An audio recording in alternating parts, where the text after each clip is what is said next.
Do you believe in wonders? That mystical places that we have been to in our dreams really exist? Not just a piece of stories told by word of mouth from generation to generation. They are really around us if we are eager to discover their existence.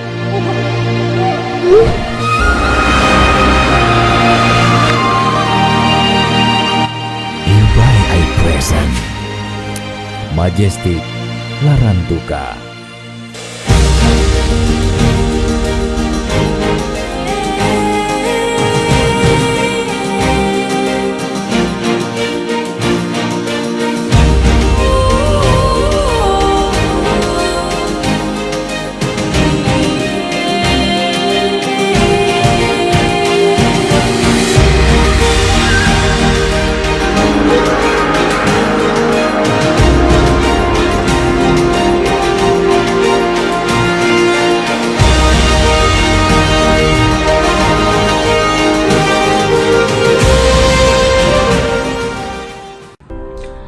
Halo teman-teman, halo Bapak dosen, gimana nih kabarnya? Baik? Baik. Wah, luar biasa. Oke, semoga kita semua dalam keadaan baik, sehat, dan aman ya teman-teman. Oke, berdirinya saya di sini, saya ingin menceritakan sedikit nih teman-teman berkaitan dengan peninggalan-peninggalan budaya yang ada di daerah saya.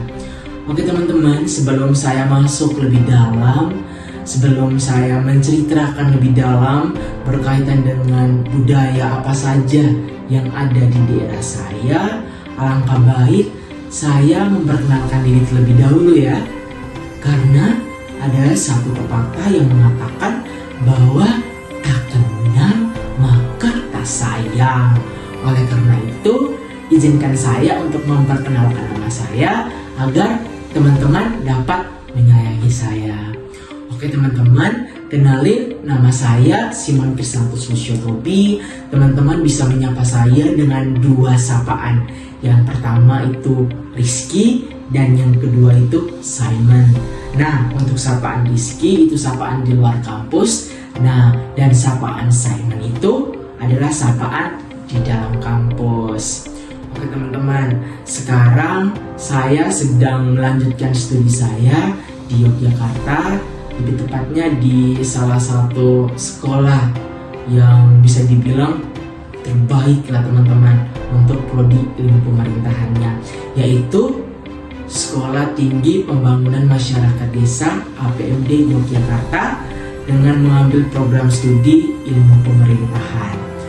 Asal saya dari Nusa Tenggara Timur, lebih tepatnya di Pulau Flores, Kabupaten Flores Timur, Kecamatan Lebura, Desa Dolipali. Oke teman-teman, maksud dan tujuan saya membuat video ini adalah untuk menjadi syarat mendapatkan nilai untuk ujian tengah semester mata kuliah teknik fasilitasi yang diampu oleh Bapak kita tercinta, yaitu Bapak Lius. Oke teman-teman, itu tadi perkenalan singkat dari saya. Maka dari itu, setelah saya sudah berkenalan, langsung aja ya teman-teman, kita masuk ke inti dari pembahasan kita hari ini, yaitu saya akan bercerita sedikit berkaitan dengan apa aja sih budaya-budaya peninggalan yang ada di daerah saya, yaitu di Flores, tepatnya di Kota Larantuka. Oke teman-teman, sebelum saya bercerita, saya mau nih tahu teman-teman, mungkin agar lebih seru, teman-teman boleh nih siapin dulu cemilannya, duduk santai, tenang, dan teman-teman boleh menonton video saya. Oke teman-teman, langsung saja ya teman-teman. Jadi pada kesempatan ini saya akan bercerita mengenai budaya-budaya yang ada di daerah saya, yaitu di Larantuka. Oke teman-teman, di Larantuka sendiri banyak sekali budaya-budaya yang ada. Ada beberapa budaya yang saya ketahui, itu ada seperti budaya mengenai Dewi Hujan, terus ada juga tentang Dewi Padi, Dan juga yang hari ini saya mau fokuskan, yang saya mau bercerita kepada teman-teman, yaitu mengenai Samana Santa. Oke teman-teman, berbicara tentang Samana Santa, teman-teman tahu nggak apa itu sih Samana Santa? Ayo teman-teman, ada yang tahu apa sih Samana Santa itu?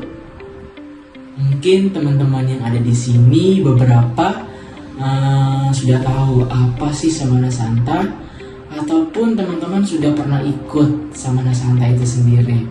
Nah teman-teman, Samana Santa sendiri itu merupakan tradisi yang ada di Flores Timur, tepatnya di Kota Larantuka, di mana tradisi ini dibawa oleh bangsa Portugis pada abad ke-16.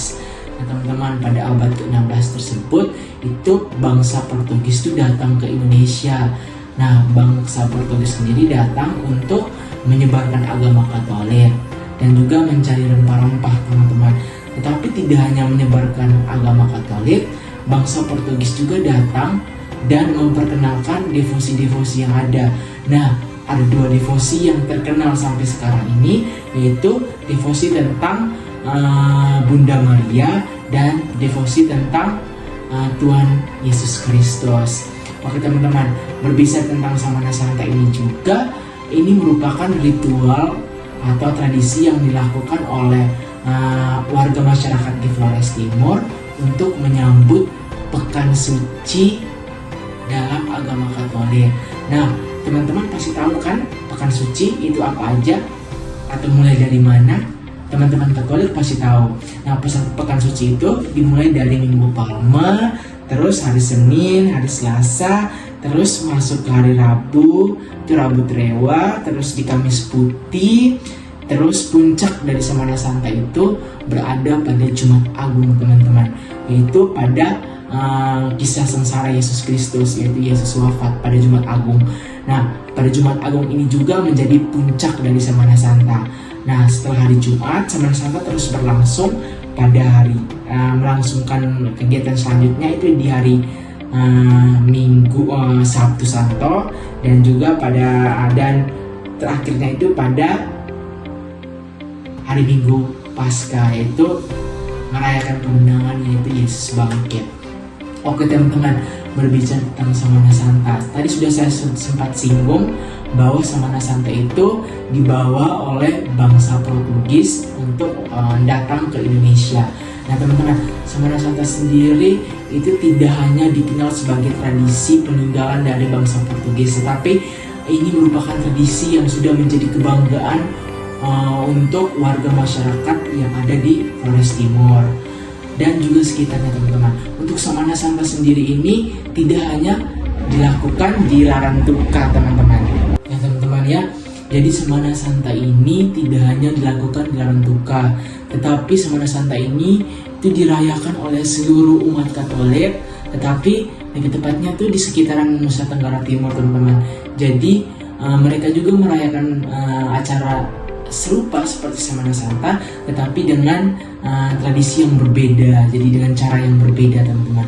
Tetapi pusat dari Samana Santa ini adalah Kota Larantuka teman-teman. Jadi pas acara Samana Santa itu teman-teman bisa bayangkan, itu banyak sekali wisatawan-wisatawan yang datang hanya untuk mengikuti upacara Samana Santa. Jadi ada juga wisatawan-wisatawan mancanegara atau wisatawan nasional atau wisatawan-wisatawan yang ada di sekitar Kabupaten Flores Timur. Teman-teman, untuk berbicara tentang Samana Santa juga menarik teman-teman, karena Samana Santa ini juga selain ini juga merupakan tradisi yang ditinggalkan oleh bangsa Portugis, ini juga menjadi simbol pengakuan atau cinta kepada Bunda Maria dan kepada Tuhan Yesus Kristus. Nah, tadi saya juga sempat singgung teman-teman bahwa bangsa Portugis itu memperkenalkan juga devosi-devosinya.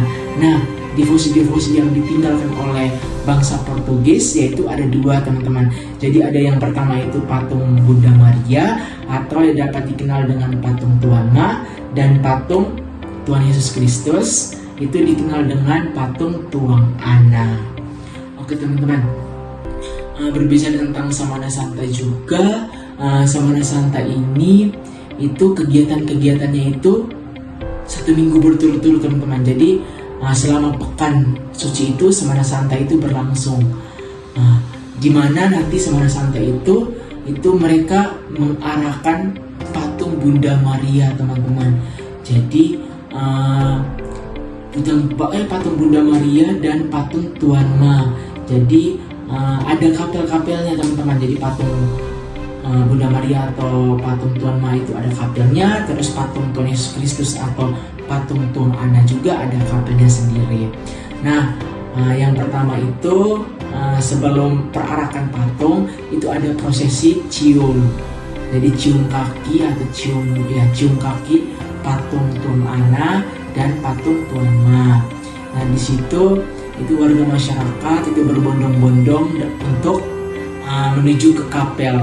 Kalau untuk patung Tuan Ana sendiri itu kapelnya itu ada di Adonara teman-teman. Jadi teman-teman harus melanggar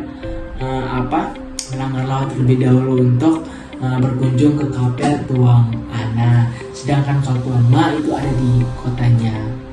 Oke teman-teman, jadi untuk prosesi Samana Santa ini itu ada 2 prosesi teman-teman. Jadi ada prosesi laut dan juga prosesi darat. Nah, untuk prosesi laut sendiri itu dimana patung Tuan Ana dan Tuan Ma itu diarahkan ditaruh di dalam satu sampan. Itu sampan juga sampan khusus teman-teman, sampan khusus, dan diarahkan untuk keliling laut di sekitaran kota Larantuka. Itu adalah posisi lautnya. Nah, untuk yang pegang, yang bopong patung-patung ini juga bukan orang-orang sembarang ya teman-teman. Jadi yang bopong patung-patung ini juga adalah orang-orang yang sudah dipercayakan, yang memang ada suku-suku tertentu yang bertugas untuk membopong kedua patung itu. Oke teman-teman. Jadi untuk prosesinya itu lumayan panjang ya teman-teman. Ada beberapa hari memang, mulai dari hari Kamis itu sudah mulai ada kegiatan, itu sudah mulai mengunjungi kapel-kapel yang ada. Terus ada juga masyarakat yang berdoa, meminta perlindungan, meminta pertolongan kepada patung Tuan Ma atau patung Bunda Maria dan patung Tuan Ana yaitu patung Tuhan Yesus Kristus. Nah, kedua patung ini juga memiliki maknanya tersendiri teman-teman, di mana patung Tuan Ana itu melambangkan tentang kesucian Bunda Maria. Terus patung patung Tuan Ana itu melambangkan kesaksian atau rela berkorbannya Tuhan Yesus di salib. Sedangkan patung Tuan Ma itu tentang kesucian Bunda Maria. Oke teman-teman, untuk prosesi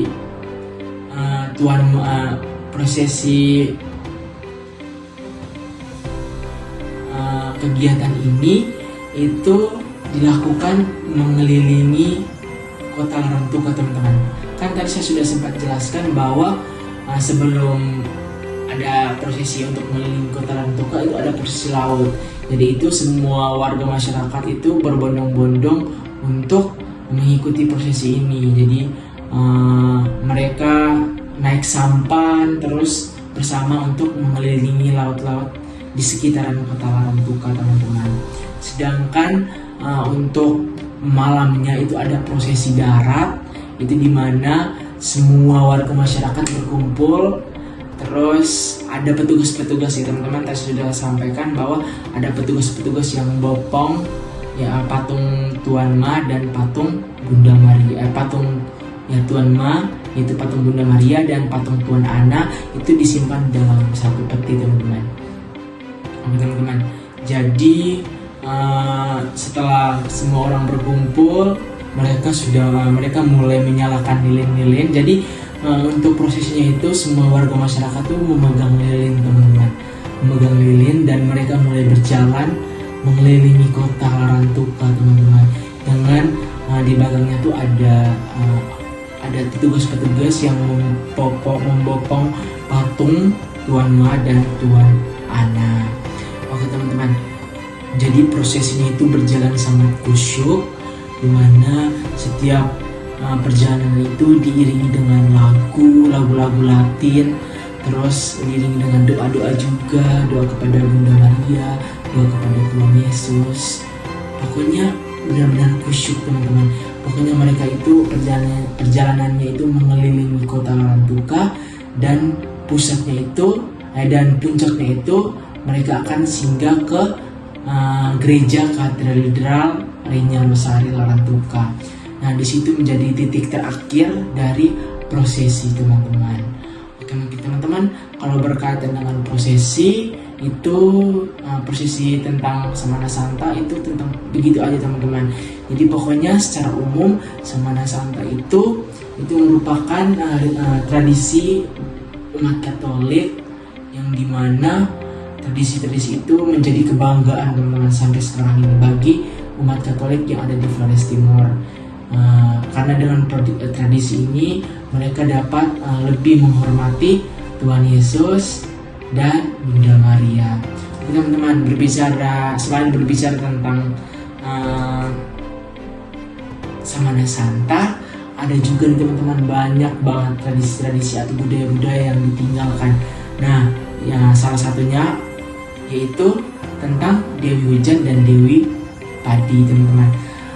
Jadi di sini saya selain berbicara tentang Samana Santa, saya juga mau bercerita sedikit teman-teman mengenai Dewi Hujan.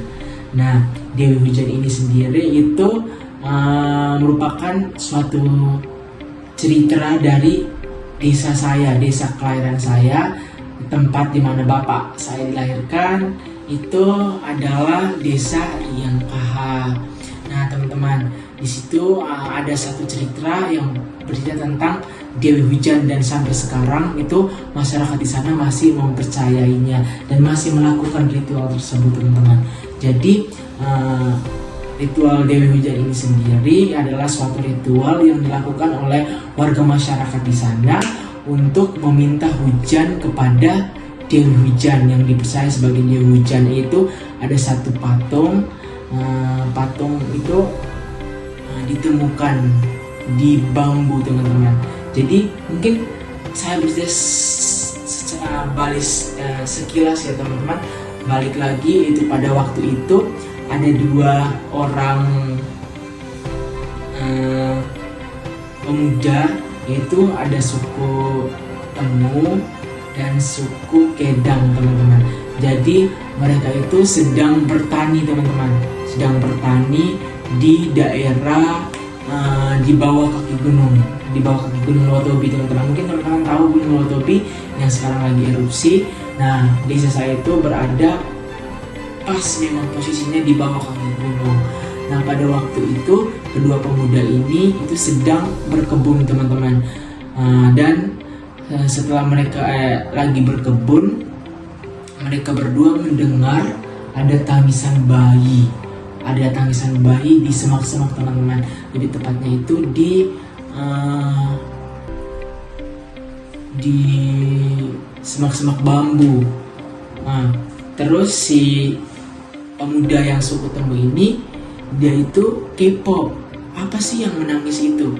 Jadi dia tuh juga takut, tapi takutnya tuh dibarengi sama rasa penasaran dia. Akhirnya dia langsung ke tempat di mana ia mendengar tangisan bayi tersebut teman-teman. Nah, sampai di sana dia melihat ada anjing yang sedang menggonggong ada satu batang bambu. Jadi dia tuh penasaran apa sih yang digonggong oleh anjing itu. Nah, jadi mereka berdua itu bingung apa sih yang ada dalam bambu tersebut.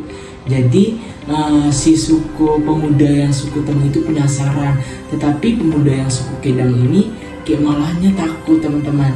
Dia pikir, dia kasih tahu ke pemuda yang suku Temu bahwa kita jangan sembarang, ini bukan daerah kita. Tetapi pemuda yang suku Temu itu gegabah teman-teman. Jadi dia tuh penasaran banget apa sih yang ada di dalam bambu itu. Maka dari itu akhirnya dia memutuskan untuk memotong bambu itu.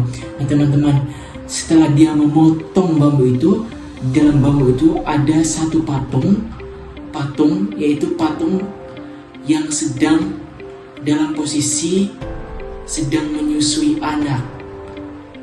Nah, jadi patung itu didapat di dalam bambu teman-teman. Jadi mereka berdua itu sungguh-sungguh sangat kaget karena mereka mendapatkan patung di dalam batang bambu. Mereka dua kaget dan mereka dua berpikir bahwa siapa sih yang taruh patung ini di dalam batang bambu ini. Jadi mereka menganggap bahwa ini adalah keajaiban dari Tuhan. Dan setelah itu mereka pun membawa patung itu kembali ke desa mereka. Jadi pada kesempatan itu, pada waktu itu mereka dua juga saling berebut. Jadi kedua pemuda ini berebut untuk menyimpan patung ini karena mata dari patung itu terbuat dari emas teman-teman. Jadi ini mereka berdua juga kebingungan kenapa patung itu tiba-tiba muncul di dalam bambu. Nah, akhirnya mereka bawa pulang ke desa. Terus mereka akhirnya mereka memutuskan bahwa patung itu ditaruh di rumahnya pemuda yang suku Temu. Dan pada waktu itu patung itu ditaruh di rumahnya pemuda suku Temu dan dipercaya oleh warga masyarakat bahwa patung itu adalah Dewi Hujan. Setelah itu patung itu ditaruh di dalam kamar agar jauh dari tindakan-tindakan warga masyarakat untuk mencuri patung tersebut. Karena pada waktu itu teman-teman bisa bayangkan bahwa mata patung itu terbuat dari emas. Jadi banyak sekali warga masyarakat yang mengincar emas di patung tersebut. Dan pada satu kali peristiwa, satu kali kejadian itu pernah teman-teman, ada suatu ketika yang ada beberapa orang sempat berusaha untuk mencuri emas yang ada di mata patung tersebut. Tetapi pada waktu itu aksi mereka sempat berhasil, tetapi puji Tuhan mereka ketahuan dan akhirnya emas yang mereka ambil dari patung tersebut dikembalikan lagi kepada patung itu. Jadi teman-teman berbicara tentang patung ini, jadi patung ini itu dipercaya sebagai Dewi Hujan teman-teman. Jadi sampai sekarang masyarakat yang ada di sana tetap percaya bahwa patung ini adalah Dewi Hujan. Jadi tiap tahunnya itu mereka melakukan ritual kepada patung tersebut, di mana patung tersebut sekarang itu berada di gua, ditaruh oleh warga masyarakat ada di gua. Jadi patung ini sakral teman-teman. Jadi patung ini dianggap bahwa ini membawa keberuntungan bagi warga di sana, terutama untuk mendatangkan hujan di musim menanam teman-teman. Dan sekarang patung itu sudah dilindungi teman-teman, dan nama patung itu adalah patung Wulu. Nah, patung Wulu teman-teman. Jadi patung itu sekarang sudah disimpan di gua di bawah kaki Gunung Lotobi. Jadi ada beberapa kesempatan tiap tahunnya itu patung itu akan dibawa ke bawah ke desa dan akan dimandikan. Jadi patung tersebut akan melewati beberapa ritual di mana ada namanya memandikan patung tersebut. Nanti ada orang-orangnya juga teman-teman. Jadi memandikan patung tersebut tidak sembarangan orang. Jadi ada orang-orang atau suku-suku tertentu yang akan melakukan ritual adat ini teman-teman. Oke teman-teman, mungkin dua budaya itu yang saya mau ceritakan kepada teman-teman. Dan maksud tujuan saya untuk menceritakan budaya ini agar teman-teman tahu bahwa ada beberapa budaya di Indonesia, yaitu ada dua budaya yang sudah saya ceritakan tadi berkaitan dengan Semana Santa dan Dewi Hujan. Jadi dengan adanya cerita ini saya harap bahwa teman-teman dapat mengetahui mengenai Semana Santa dan Dewi Hujan. Dengan cerita ini juga saya mau menunjukkan kepada teman-teman bahwa masih ada nih budaya-budaya, peninggalan-peninggalan sejarah yang ada di daerah saya. Salah satunya itu adalah mengenai ritual Semana Santa, di mana ini merupakan peninggalan dari bangsa Portugis. Selain itu juga dengan adanya cerita ini saya mengharapkan bahwa teman-teman dapat mengetahui bahwa masih ada ritual bagi agama Katolik untuk mengenang jasa-jasa dari Tuhan Yesus Kristus dan kesucian dari Bunda Maria, teman-teman. Oke teman-teman, jadi saya berharap juga dari cerita yang sudah saya sampaikan ini dapat menambah ilmu teman-teman sekalian. Mungkin dari beberapa cerita yaitu tentang Semana Santa dan Dewi Hujan yang tadinya teman-teman nggak tahu apa itu Semana Santa, terus teman-teman juga belum mengetahui bahwa ada beberapa daerah yang masih menganut ritual-ritual seperti Dewi Hujan, penyembahan kepada Dewi Hujan dan lain sebagainya. Teman-teman bisa tahu. Jadi saya berharap kedepannya mungkin ada yang bertanya tentang Semana Santa atau ada yang bertanya juga tentang ritual Dewi Hujan, teman-teman bisa menceritakan apa yang sudah saya sampaikan kepada teman-teman. Oke, mungkin teman-teman saya juga meminta maaf kepada teman-teman. Mungkin selama video saya ini ada beberapa kata yang tidak teman-teman mengerti, atau ada beberapa kata yang dengan tidak sadarnya saya bisa menyinggung perasaan teman-teman. Saya mohon maaf. Mungkin video atau cerita saya sampai di sini teman-teman. Sampai jumpa lagi. Semoga ada kesempatan lagi untuk mempertemukan kita. Oke teman-teman, selamat malam, selamat pagi, selamat sore, dan selamat sampai jumpa lagi teman-teman. Bye bye.